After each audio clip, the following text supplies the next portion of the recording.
All right, we're good. We're on. All right, welcome to the last group meeting. Super exciting. Yay! This is it. The topic of discussion is pretty terrible, but that's all right. All right, so we're supposed to go through, and I'm supposed to assign each person a topic from these wonderful lists of topics. And then you're supposed to think about it for 5 minutes about how you've had an experience with the subject in work or in family life in general, or how you would think that this would affect your work as an individual. So the first one, I'll just go in the row, like how it's set up on my camera down here. So Kaylee, you can take substance abuse. Leah, can you take divorce and family issues? Let's see, Marcy, can you take home work balance? Blue, could you take same-sex attraction? And then, sorry, it's just a list. Then Naomi, could you take workplace dating and relationships? And then I'll fill in where is needed. Oh gosh. Sorry. Where guys? My bad. Sign in at a different time, Blue. Yeah, you should have signed in later. So you're supposed to. So basically, what we're supposed to do is you're supposed to think about it and how you're supposed to share life experiences you've had with individuals who have had these issues at work. Some of them I don't know how you would why it would be an issue. Like I don't know why same-sex attraction would be an issue at work, unless there was like an issue with some type of harassment situation. But you got to think about how it would impact the workplace and how it would impact like the overall morale of the work group. So we will start with substance abuse. We'll put it on the list. Okay. And if you don't have a story, it's okay. I have so many FedEx stories. I could go each one because I got like 4 from each one, so don't worry. Okay, I don't have any specific stories, thankfully, so you can tell some in a second. But, like, I know I worked at a lot of daycares when I was younger, and they told us to never post videos if we were going partying, never post anything about it because it could later, you know, come back as an issue or, you know, some parent found it or something like that. And so, thankfully, I've never had anyone come to work drunk or high or anything like that or had any problems with it. But I think the companies that I worked at made sure that we were not bragging about it or posting stuff about it, which I think helped the company morale in general. Yeah, I think that's. Yeah, I'll share my experience and we can discuss the two. I'm gonna miss your stories. This is like I think this is my best one. FedEx stories. This is the best one. So there was a guy I worked with, and him and I were good friends. Like I had a birthday. I had like my 25th birthday party. I don't know why I invited him, but I invited him to my birthday party. And I was kind of young. I was 25, and I didn't really understand the importance of like boundaries when it comes to workplace people who work with you. And so I was like really good friends with him. And of course, you know, no one was a member of the church or anything. So, you know, they would invite me to poker night and I would never go. And they always kind of like have a rift with that because I would never go with them. But one day I showed up to work and he was kind of a hothead as it was. And you could tell that he had taken something because he was just a little bit off. His demeanor was a little bit even more aggressive than normal. And so he was jarring at some guy, just talking.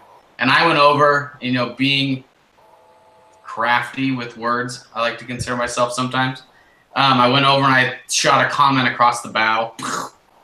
Something along the lines of like, the reason you're so angry is because you smoke cigarettes so much. You should stop smoking. So that's a horrible thing to say. Like, can't think of a worse thing to say in the moment. And then he decided that it was go time. So he jumped over the conveyor belt and got on my face. And it took it was like 2 seconds and they split us up. And then I walked away and then he kept walking after me. And then he started saying like threatening things. He started saying things. and then I jumped over the conveyor belt, and then that was it. And then it was a full-on fist fight, and that didn't end well for me because I got racked in the face a couple times. But he ended up getting fired. I didn't get fired. But this was like the first event that led to me quitting FedEx and going on to a different life. But it ended up that he was actually high when he at the work because they drug tested him and I to see if we were, taking anything. And I wasn't taking anything. But he was like high on, had taken marijuana the morning of and smoked something. So it was great. It was great. That's awesome. I think it's the best FedEx story, getting punched in the face and then not getting fired. I wish I had a story like that now. No, you don't. It hurts so bad because because the belt was like raised up, the conveyor belt. It's like maybe 3 feet off the ground. So I jumped over and I grabbed him and then we fell like off the conveyor belt platform. Oh. And I think my head like hit a tire and then his head hit a tire and then it was like the whole face was bleeding and then yeah, it was bad. Anyways, Oh my gosh. so do you agree with what Kaylee had to say when it comes to substance abuse outside of work, like posting on social media? Oh yeah. Also, Leia, you're muted if you're trying to talk.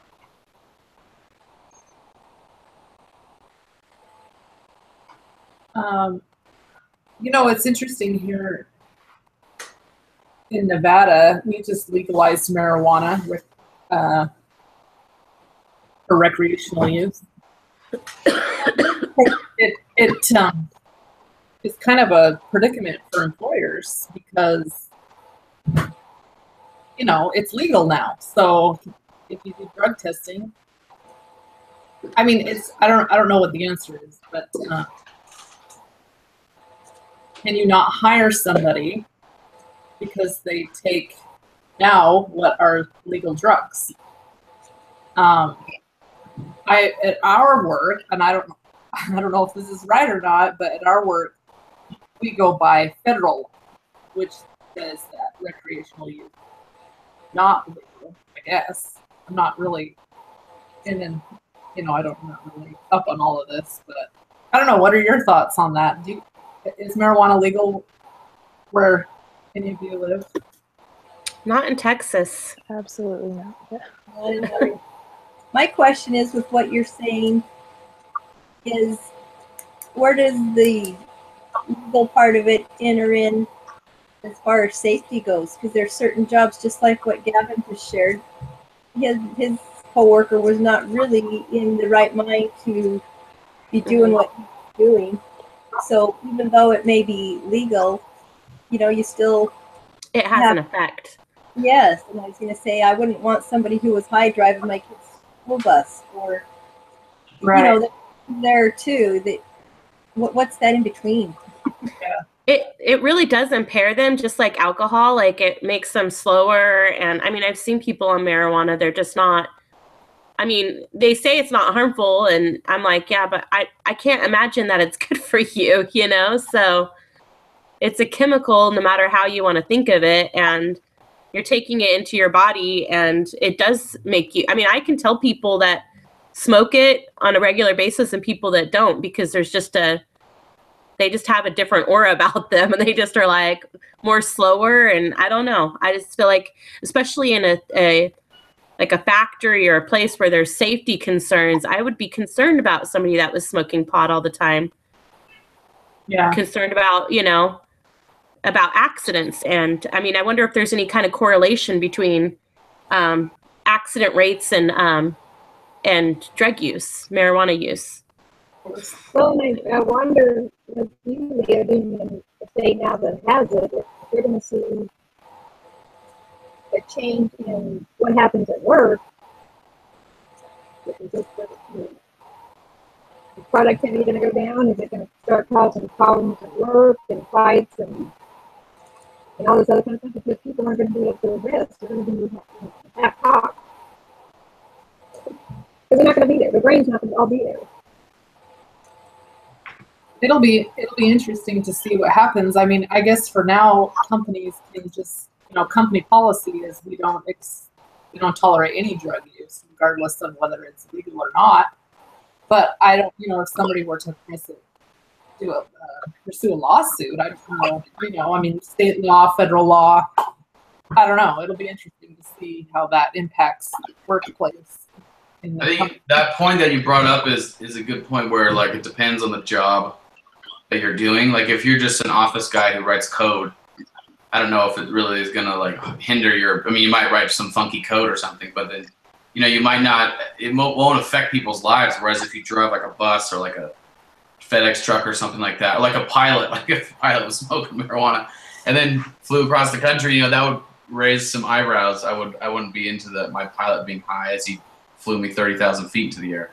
So I think it depends. It might depend on the work. Maybe it doesn't, but I could see some if in like a court of law where they could say, oh, well, he doesn't do anything that's life-threatening or require really any brain power in the first place. So what does it matter? What about their productivity? I mean, with what you're saying too, Blue is saying she sees us slowing down, kind of processing. That to me is that was my company or a manager. I don't know. I don't know that I would want, even if I didn't recognize at first that it was substance abuse, if you see them not being as productive as they have been in the past, or that they should be. Well, that's why I feel like the drug tests they do before you get a job are kind of pointless, because they do it once, and obviously you just don't do drugs when you're getting tested, and then you can go to your ways the second after you do your drug test. I've never understood why they just did the one. Well, I worked at one place where they had to, like if you went and did the drug test and then you failed, even by a small margin, like a percent, 1% or 2%, they were testing you on a random basis for the next 60 days. Hmm. And if they found you a second time, you lost the job. That's smart. All right, we'll go to the next subject. We can keep talking about this all day. Divorce and family issues. Leah, it's your turn. Okay, so when several years ago, I used to work in a doctor's office, and one of the doctors, he was an LDS man, a great guy. He was married and had a large family, and he all of a sudden found himself going through having some marital problems, and it got really ugly. And his wife would call the office, and this was back before cell phones were. I mean, this was 20 years ago, but so she would call the office and demand to talk to him, and we'd have to go pull him out of the room if he was in with a patient, and he would get on the phone with her and talk with her, argue with her for 45 minutes. Meanwhile, of course, patients are waiting, and so it was bad. And that went on for probably 6 months to a year until things were finalized. And then, of course, after that, there were always issues with the kids. It was just really bad. And I don't know. I mean, he's the owner. He was my boss. So I don't know what you would do from an HR standpoint, when they're the boss. But it was definitely, employees were frustrated, patients were frustrated, patients left the practice because it was just a continual ongoing problem, drama from day to day, really. So, yeah, it definitely influenced the workplace for sure. So how does the group members feel about that? Like the situation that she found herself in?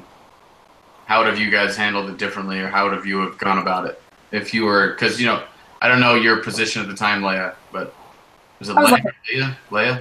Yeah, I was just a front office, clerk or whatever. So. Oh.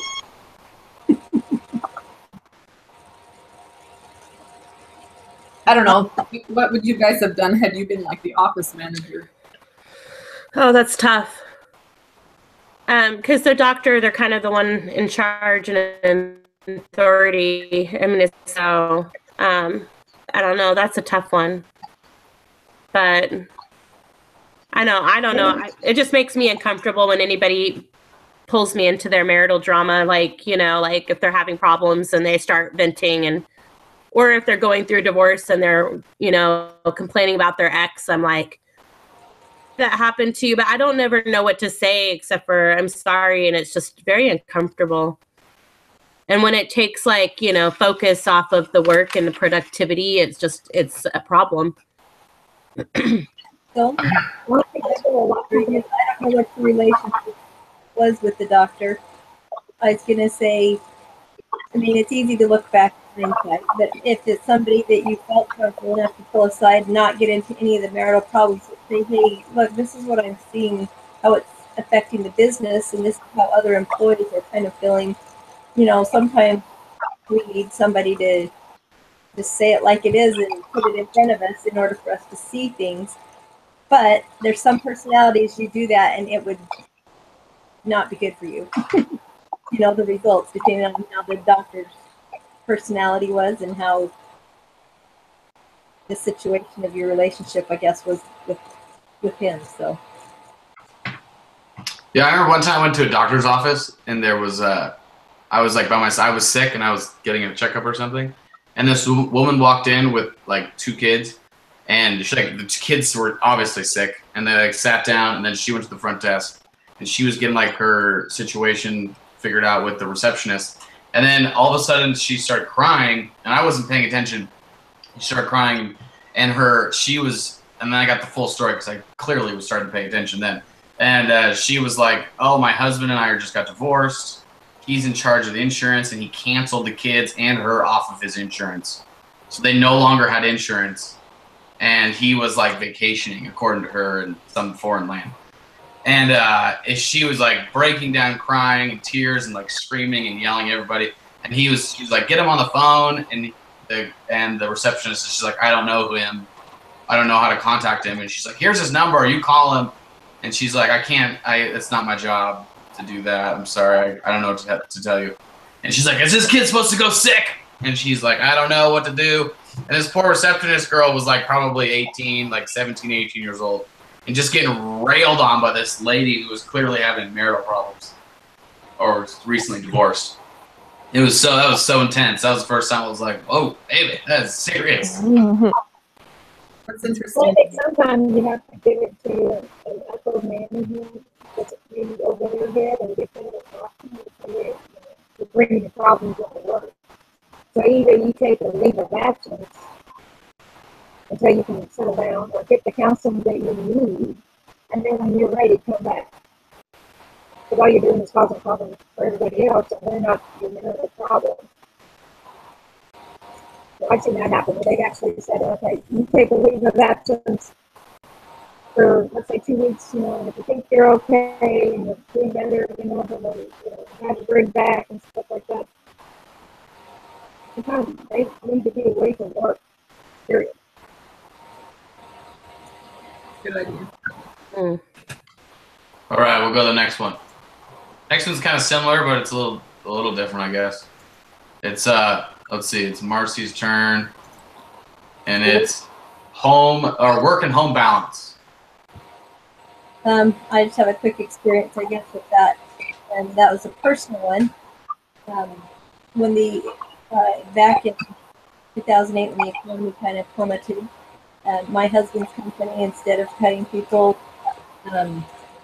just told everybody they'd take a day off each week, and then their pay would be cut, you know, that amount or whatever. And about that same time, I had a company here in town. I hadn't worked outside of our home in probably 15 years. I mean, so I ended up going back to work just part-time in an office that was the medical testing. Anyway, the job that I had was dealing with insurances that had turned down payment. So I would kind of get in the middle of that, try to figure it out. You know, I dealt with the mail, answering phones. Anyway, when summertime hit, my youngest daughter is about 5.5 years younger than our other 2 daughters. So she was home alone a lot anyway. The school year it worked out fine, but summertime I hit, and I wasn't comfortable with it. My husband's pay had been bumped back up, and I just was kind of to the point I did not want her home every day, all day by herself. She was at that age, she was fine. I mean, she was the babysit, but it's still, you know. Anyway, I just wasn't comfortable with it. And I didn't have to be out working, so I went to the owner and just told him the situation and just said, this is where I'm at. And he actually looked at me and he said, would you like to take the summer off? And I said, absolutely. So instead of taking it off, I actually came in just one morning a week and kind of did what had to be done.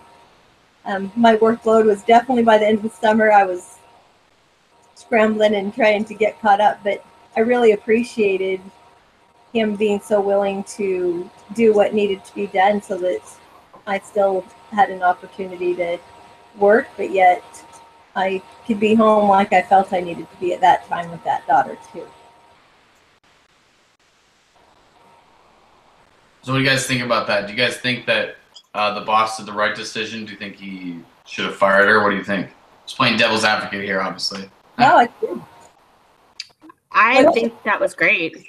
Good boss that you had. He actually, a lot of the things that we have done, he did. And he, come to find out, I interviewed him for another class, never got a college degree. His wife actually was a doctor, so he would buy businesses, build them up, and sell them. And that's what he did here. The one issue that my situation had, it was wonderful for me. I did feel a little bit of a chip on the shoulder from some of my coworkers. Some of them, this was their livelihood. A couple of them were divorced. They were the only person, you know, getting income for their family. I don't think any of them had the option because they all wanted full-time hours, as many hours as they could get. But because of that, sometimes I did feel, a couple of them, not all of them, they were kind of like, what? All right, let's see. I was going to say, I think had they needed the full-time person, they could have hired another one, but kept Marcy on as well to come in and assist the 1 day a week. And, you know, I've appreciated that in a lot of the case studies or the reading that we've had, where it's just kind of, you know, shuffle people around a little bit. You don't necessarily have to fire them or let them go, but, you know, you can find a position for them, something else. I don't know. You can always work something out. Is this the class that had that case study on the rowing team? Yeah. Oh, we should let you guys wrestle it out. That'd be funny to see in the workplace.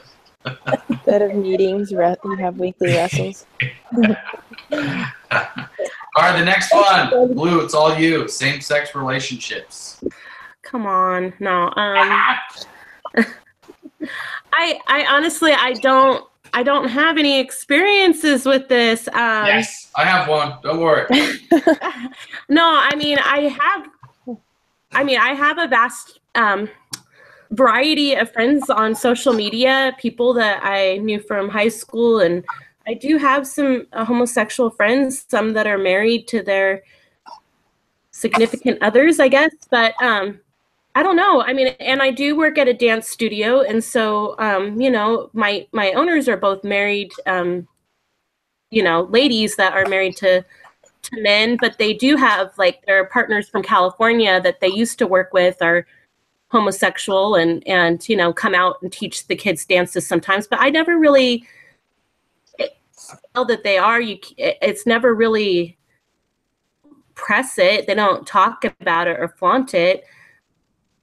So I guess it would just, for me, it would just be an issue if there was like some kind of harassment in the workplace, but I don't see that it would be, it's a big deal unless there's some kind of like a dating thing going on or sexual harassment that it's becoming uncomfortable for the other employees. But I think it would be the same if it was like a heterosexual relationship, if that was, you know, sexual harassment or, you know, like it being like a supervisor and an employee and it's getting uncomfortable because of that. I mean, I would think it would apply both ways, but I don't, you know, I honestly don't have, I mean, I'm sure I've worked with homosexuals, but it's never been an issue for me. So I can't really say that there's ever been a problem with it. So I don't know. I've just been thinking about it, and I'm like, I can't think of anything. So for you with what you just said, where it's a dance studio and it's young kids, could that enter in not in the employee versus employee, but what if that started to be talked about and discussed just in class with young kids? How would you feel about that or deal with that? yeah, I think it's inappropriate to talk about, you know, things of that nature, no matter what. So, I mean, that just doesn't come up. But, you know, I don't know, these people that are choreographers, they'll come out and teach, you know, some choreography every once in a while, but they're not our main teachers. None of our teachers are homosexual at our studio, but they definitely have friends, and, you know, it's definitely in the industry. So, you know, it's definitely something that could come up, and, you know, I don't know, that would definitely be uncomfortable, but our kids hear about it at school. They come home asking about stuff all the time. You know, my teenager has a hard time with how to deal with that stuff. So Yeah, I had a thing. I had like the opposite, where I was not like someone was offensive towards me, but I was actually offensive towards someone, and then got into trouble with HR because of it. Granted, I'm young, so remember I was like, at the time I was like 23 years old when this happened. I think I was 22 when this happened. So it was like, and I don't know how, you know, I don't know workplace things, right? Like professional business, workplace relationships. I learned the hard way for sure. So basically, it was during the Prop 8 thing. You guys remember that in California? When they were trying to pass, that was like the first big thing with it. And I remember I was dating this particular person, and that person was a girl, obviously. That person was like super into the Prop 8 thing. She was like really into it, and I just kind of, I don't like to get political with people. It's like my least favorite thing to do. There's so many other things to talk about on the planet other than politics. And so like I was just kind of play along, and she's like, here, put these in your car, like Prop 8 signs. And I was like, okay, sure, whatever. So I like put them up on my car, and then I like parked my car in just like in a spot so everybody could see it when they pulled into the FedEx parking lot. And I don't ever park there. Like you basically have like an assigned parking spot, and I always park like way far away. And for that one reason, for that one day, I parked very strategically, so that way when anyone pulled into the FedEx parking lot, first thing they saw was no on Prop 8. And so there was a very diverse workforce we worked with. And and I parked my car there, and I took off and did my FedEx deliveries and came back. And I had HR called me as I got into the station, and they said, hey, could you come talk to us, please? And I said, sure, what's up? And they're like, your signs are offensive. So offensive that we've had like 20 people talk to us and tell them how offensive it is. You need to take those signs down. And of course, you know, being young and not knowing how to politically do things correctly, I was like, no, I'm not doing that. Forget that. Like, I could free speech this stuff all day. So, you know, that didn't end well. They said, well, you're on private property. You can take them down or you're fired. And I was like, oh, okay, I'll take them down. I'll get those down real quick. So, you know, I see it, but then the person one of the main people who essentially told HR came to me afterwards, and him and I had this long discussion, he was obviously he was a yes on Prop 8. I don't remember how it worked, but he was against my side of my signs. And him and I had this long discussion and became really good friends. And to this day, and he's homosexual, but he's like the nicest person. And he explained to me why it's offensive, and like you can't do certain things and at work, blah blah blah blah. Even if you have those political views, keep them to yourself. That's what Facebook's for, is to rant on Facebook. so he like described, it was a good lesson. I learned so many stupid lessons at FedEx, but now I know how to be completely perfect. So I'm perfect now, but just kidding. But that's my experience with it. Kind of like the opposite side of the spectrum. Yeah. That's good. That's a good experience. It's hard to know how to walk the line. And that's what my teenager struggles with, is how to you know, continue to love her friends that are coming out as homosexuals, but, you know, still, you know, stand for what she believes in. And so, you know, and I'm like, all we're asked to do is love, and, you know, we're not asked to judge. And if people ask us our viewpoints, we can say what we believe in, but we don't need to, you know, to show any hate or discrimination against anybody that is of that persuasion. So, but yeah, I mean, I don't know. So Well, we had a really bad incident at the airport. There was a gentleman that came in and got a job, and he was like under the coordinator of the airport, and he was supposed to go out and check like the airlines to make sure that they were doing everything right and this, that, and the other. Well, a couple of the guys found out that he was gay, and about a month later, they ended up finding him dead in his apartment. What? Yeah. And through the whole investigation, they had done an investigation for like a year and a half. And come to find out that these two people that were against him were the ones who actually murdered him because he was gay. What the? Are you serious? And I just thought, you know, this is crazy. I mean, a person has a job, and he was excellent at his job. Everybody liked him. He did not show anything about him. He never talked about his sexual orientation, you know, anything like that. He was there to do his job, and that was it.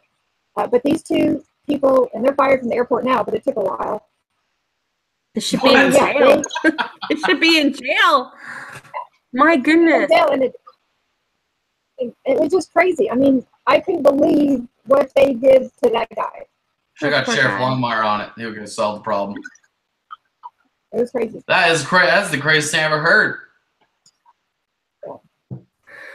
Well, that's Yeah, I mean, you bring up a good point though, Naomi, because it's like, it's not just about, you know, like, I guess how we feel, but there's other people that discriminate, you know, against homosexuals. And so that would be a big issue. You know, there's people that are not trying to love them, and you know, there is a bullying thing happening to them throughout the country. And so it's like, you know, that I think that's something that would be a problem in the workplace if you had employees that were so uncomfortable that they were bullying or hurting these individuals, you know, for murdering. Yeah, or murdering. Hello. I that would be, yeah, that's nuts. Poor guy. Yeah, it was sad, you know, and it happened to a really good guy, and we just couldn't figure out what the heck is going on. And then we found out that these two were sending him like letters, and they were, you know, sending him emails, really nasty emails, and I mean, just horrendous stuff. It was just horrible. And I just thought, you guys are, I mean, let me strike you one day. That is crazy. Yeah. How about going like the opposite of the spectrum? Jeez Louise, that is like, love your neighbor. All right, let's murder him. That sounds Jeez. It's a little intense. All right, so the last one, workplace dating and relationships. Well, I've never had this happen, but I mean, I've been in an atmosphere where there was a boss, and he was actually dating a new lady that had come in that got hired, and they did not know. They didn't tell anybody that they were dating ahead of time, and the relationship actually got, you know, pretty intense and stuff like that. Well, then she was getting promoted like right and left. You know, she was getting raises, and she worked herself up to, you know, the top level and right under him. And we're all like, yeah, but she hasn't been here that long. She's been here like 8 months, and now she's already like right under you like the assistant. So I thought that was really unfair, because she walked in, they were dating. I mean, I just thought it was wrong, because they do show favoritism for that one person. But then if something happens, you know, I've seen it on both spectrums where, okay, you have one person and they're dating, and then there's a fallout. You know, they quit dating, and then there's problems at work because they're harassing each other, they're bullying each other. You know, they're making rude comments at each other, and then everybody else at work is just like, whoa, you guys need to take it outside. So it causes problems either way. So what do you guys think about that? Do you guys think, have you guys ever had any similar issues like Naomi has had?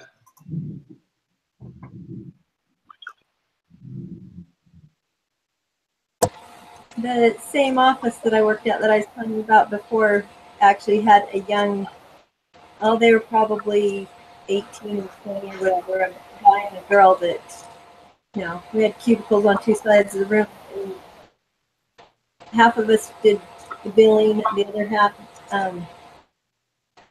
they created the tests and stuff, the oxygen tests that were being taken.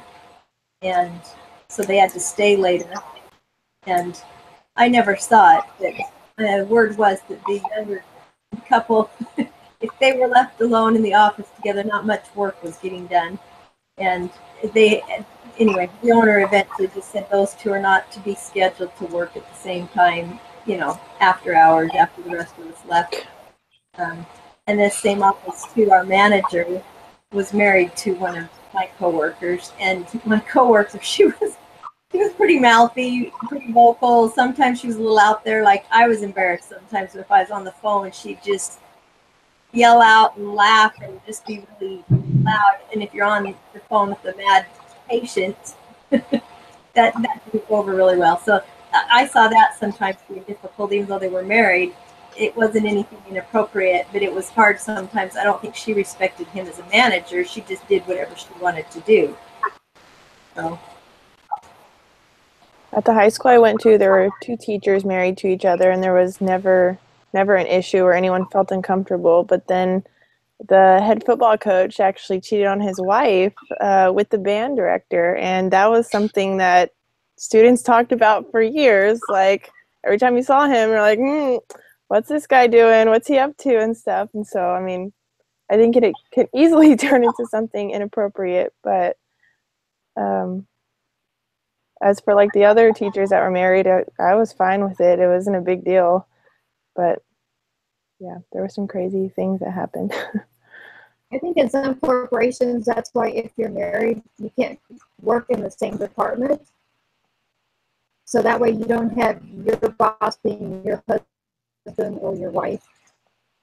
That way it doesn't cause that friction. They're each in their own little areas that they need to be in, but they're not together. So I think that helps out. Because I've seen people work together and there's no problem. My husband and I worked at the airport together, but we were in separate parts of the airport. So he was a fireman and I happened to be, in the office. So, it's not like I was fireman, with him. That would have been a conflict of interest. All right. Leia, do you have anything to add? We're going to go in the next section now. I'm good. Okay. All right, so the last section is we're supposed to have a brief discussion on these two questions. The first one is, what other issues do you see in society that will most likely impact the workforce? And how do you think the workplace will change in the next 10 years? So I think I'm a big fan of not a fan of social media. Like, I don't do social media, but I'm a fan of how you could use it to your advantage and how people have taken it and become extremely successful using social media. And there's a guy I follow pretty closely. He's somewhat vulgar, but I follow him super closely. His name's Gary Vee, and he's like this social media guy. Maybe you've heard of him before, but he's a social media guy. He's super into using it as a platform to get yourself from one place and then exploding your career to whatever other spot you want to get to. And one of his big pushes is the change in how we communicate with each other, and how everything before was done through television and news, and now everything is going to be done through your phone. And every single thing that all the information you get, all the information you talk about, and everything you do will be completely based off of your phone. And how every single person, almost in the United States, large majority of anyone who's eligible, like 18 or older, probably has some form of smartphone, and how that's going to eventually just leach out to the rest of the world. How before, if you had a flip phone, it was like a big deal, and then now how everyone's going to have a smartphone. And so I think the way that we do business with people is going to really change in the next 10 years, from kind of like talking over a computer like we're doing right now to just talking on our phones. And I actually figured out how to do this meeting on my phone, which I thought was pretty good. So I could have held this whole meeting, recorded everything, gotten everything done using just my phone. So I think it's going to shift more towards phone-based and handheld device-based information. How do you balance that? I was going to say, I've been in workplaces where we had younger people that were supposed to be paying attention, like I said, to grading these tests and really focusing in on what they're doing, and they were watching videos on their phone while they're working, thinking nobody could sit in their cubicle. I was going to say, that's what to me is difficult. I think that's like the fine balance, the wormhole you got to avoid. If you go down YouTube, I don't even go on YouTube because of the wormhole that always comes up, where you click on one video and you're like, oh, look, that's an interesting video I never knew existed. Oh, look, that's another interesting video. And then like an hour and a half later, you're like, wow, I'm learning about sea snakes. I should probably turn this off. Or whatever that crazy thing comes up. So I think there's a fine balance that you can have. Kind of along with that, one of the articles that this week, was about the millennials and stuff, and how they feel about working, and they need flexibility. They want flexibility, even though they are not 20 years into their careers. And so I think the millennials will have a big impact on the workforce, and it will become, more of a flexible type of work environment, because of how they want it, I guess. I don't know. I think you see more entrepreneurs as far as the millennials go, because their office spaces are not office spaces. I mean, sometimes they're global. They're traveling and they're doing things. And I think that for them to have that freedom, is nice. But at the same time, as long as they're doing the job, I have a brother-in-law who gets to get home and do his job. And he likes it because then he can shut the door and be in his own office, and he's in his office 2-3 hours a day, and that's it. He's comfortable with that, but he can go and find things with his family, and it doesn't come with his family. So I think we'll see a lot more of that, where there are instances where people are going to be trying to balance life and family together and not be so much in an office environment unless they actually have to. But it'll be a minimal amount of time. I thought that one of the articles that we read this week was interesting, how it talked about how a lot of people really are starting to miss that socialization that they got in the workplace, and they started creating those urban hubs. So it'll be interesting to see in another 10 years, I don't know, maybe depression rates and things like this, where maybe we are shifting our balance. The balance is going too much toward, too much away from work and too close to life. I mean, we have to kind of have the balance. We have to work to stay balanced. And if we shift too far away from that, it might have some repercussions that maybe we hadn't thought were possible. Yeah, one thing I've noticed is the accessibility of some technology though is so easily to obtain. I can remember when the iPad first came out, and it was $400 or $500, and so only a couple people had it, and my family never had an iPad or much less a computer when it first came out. But now you can get one of those Amazon Fire tablets, and they're 30. We got one for $30 on Black Friday. $30, and they have a tablet, and they can play games and watch videos and do all. And it's great for road trips, which is the reason we bought it. But if I give my kids that tablet, they're gonna grow up with technology. I know lots of families who just kind of do that.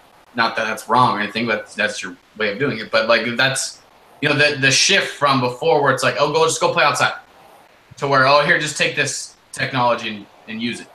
You know, so you're going to have this huge shift of like people who are used to like when I grew up, it was my parents bought a house specifically because there was a large yard.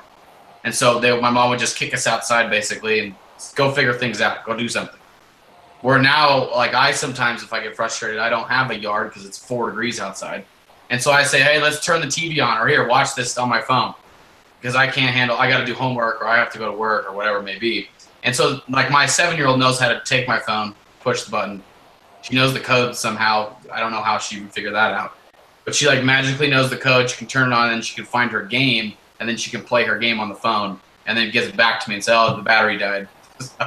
So there's this big shift. I think it's going to be interesting to see how the workforce changes because everyone is so technology based. Where before, like I grew up with like the Dewey Decimal System. I think I'm one of the last generations to do the pull card out thing. And you're like, oh, I found it. And then you go to the bookshelf and it's not there. And you're like, dang it. And you got to put it back. And then but I think, you know, now you just look it up and you can get any book online. You can get like an ebook. And so there's no need to even go to libraries because you can just pull it up. I don't think I've even gone to the library since I've lived here once to do school. I just do everything online. I've got my entire degree online. So I think the shift is going to be an interesting shift. It's interesting to me too, everything you're saying. There's so many good things with that shift and so many things that we can become more productive. We actually serve in the young adult branch right now in our stake, my husband and I do, and it's been interesting to me. I've seen several instances where it affects kids before they go on missions if they have become too into their social media, their video games, whatever. I mean, from them, they spoke about it from the pulpit. You know, how they had to kind of pull themselves back out. I've seen, in particular, one young adult that, you know, I think kind of started suffering from depression a little bit because she had pulled so much into her social media that she wasn't socializing face-to-face an awful lot. You know what I mean? So much of her free time was spent doing that. So Leah makes a good point there, you know, with those hubs that they started. I think there is, like, having a balance. I mean, people do need people, even if they don't think they do. There's a point where we sure have to find that. Use the technology, but also realize that face-to-face interaction is really critical as well. That'll be the challenge, I think. And there's so much to be said for work that you do with your hands, you know, like just a way. I don't know. When I spend my whole day sitting on the computer doing homework, I feel like I haven't done anything, you know, like I haven't gotten anything done today, you know, so I don't know. There could definitely have some repercussions on our mental health issues, you know, in the next 10, 15 years. Yeah, I can remember when I first started my Facebook. I was like, I was just going for my mission.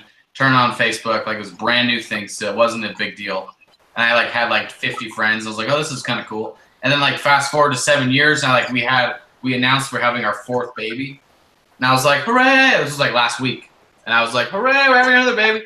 And we like announced it on social media, and I got like 50 likes. And I was like, oh, that's cool. And then my friend posted that he broke his leg and got like 500 likes. And I was like, what the heck? I do not like social media. I'm having a baby. He broke his leg. Who cares about a stupid leg? I think like the difference, and then my wife just shows me like these, not on Instagram, but there's like these makeup tutorials which are so fascinating to me. Like I don't know if you've seen these things. You have to look them up. They're amazing.